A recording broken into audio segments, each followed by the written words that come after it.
অনেকে প্রশ্ন করে, হুজুর মেরাজুন নবীর রোজা কয়টা? মেরাজুন নবীর কোনো নির্ধারিত রোজা নাই। কি নাই? মেরাজুন নবীর কোনো নির্ধারিত রোজাও নাই, মেরাজুন নবীর নির্ধারিত কোনো নামাজ নাই।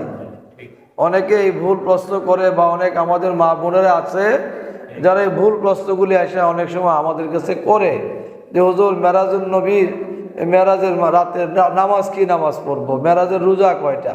মেরাজের কোনো নির্ধারিত রোজাও নাই, মেরাজের কোনো নির্ধারিত কোনো নামাজ।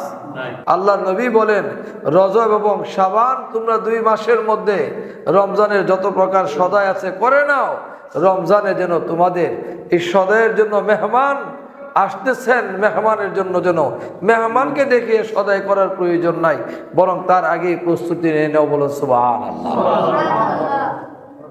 যে রমজানে বান্দা যখন আল্লাহকে একবার আল্লাহ বলে ডাক দেয়, আমরা রমজান ছাড়া সারা বছর আল্লাহকে যদি একবার আল্লাহর জিকির করি, আল্লাহ আল্লাহ জিকির করতে থাকি, ইসমে জাতের জিকির করি, এই একবার আল্লাহকে ডাক দিলে আমল নামার মধ্যে একবারে সওয়াব লিপিবদ্ধ হয়। কিন্তু রমজানে সেইটা বৃদ্ধি হয়ে 70 গুণ হয়ে যায়। রমজান এমন একটি নিয়ামতের মাস আমাদের মাঝে আসতেছেন, আমরা যেন রমজানের জন্য পূর্ব পরিকল্পনা করে আমরা যেন রমজানকে বরণ করে নেওয়ার মতো রমজানের প্রস্তুতি। এই রজব মাস আমরা অনেকে রজবের রোজা রেখেছি, পবিত্র মিরাজ নবী সাল্লাল্লাহু তাআলা আলাইহি ওয়া আলিহি ওয়াসাল্লাম উপলক্ষে রোজা রেখেছি। অনেকে প্রশ্ন করে, হুজুর মেরাজুন নবীর রোজা কয়টা? মেরাজুন নবীর কোনো নির্ধারিত রোজা নাই। কি নাই? মেরাজুন নবীর কোনো নির্ধারিত রোজাও নাই, মেরাজুন নবীর নির্ধারিত কোনো নামাজ নাই। অনেকে এই ভুল প্রশ্ন করে, বা অনেক আমাদের মা বোনেরা আছে যারা এই ভুল প্রশ্নগুলি আসে অনেক সময় আমাদের কাছে করে, যে হুজুর মেরাজুন নবীর মেরাজের রাতের নামাজ কি নামাজ পড়বো, মেরাজের রোজা কয়টা? মেরাজের কোনো নির্ধারিত রোজাও নাই, মেরাজের কোনো নির্ধারিত কোনো নামাজ।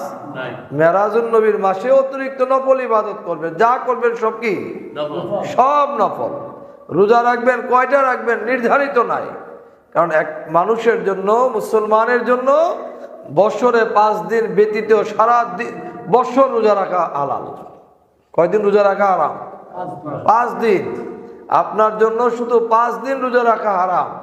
ঈদুল ফিতরের দিন, ঈদুল আজহার দিন, ঈদুল আজহার পরে আরো 3 দিন, এই মোট 5 দিন রোজা রাখা কি আমাদের জন্য নিষেধ। এছাড়া সারা বছর মা বোনেরা যারা আছেন, সারা বছর আপনি রোজা রাখবেন।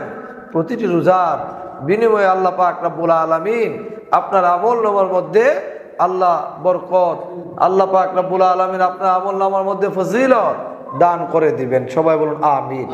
এগুলি খেয়াল রাখতে হবে। আমাদেরকে অনেক সময় ভুল মাসালার মধ্যেও আমাদের জীবনকে আমরা পরিচালিত করি। ভুল করে যদি যখন যে আমের সিজনে যদি আমের সিজন ছাড়া যদি আম গাছের নিচে গিয়ে দাঁড়িয়ে থাকেন আর উপর দিকে তাকাই থাকেন, আম পাওয়া যাবে? আম পাওয়া যাবে না। সিজনে যাইতে হবে, যেখানে যে সময় মৌসুমে যাইতে হবে। তা আমরা অনেক সময় না বুঝে মানে লোকমুখে কথা শুনে অনেক ভুল পথে পরিচালিত হয়ে যায়। সাবধান, ইসলাম ভুল পথে পরিচালিত হওয়ার ধর্ম নয়। ইসলাম সুনির্দিষ্ট একটি ধর্ম, যার বিধান হলো পবিত্র কোরআন এবং হাদিসে নবী সাল্লাল্লাহু তাআলা আলাইহি ওয়াসাল্লাম। বলুন সুবহানাল্লাহ।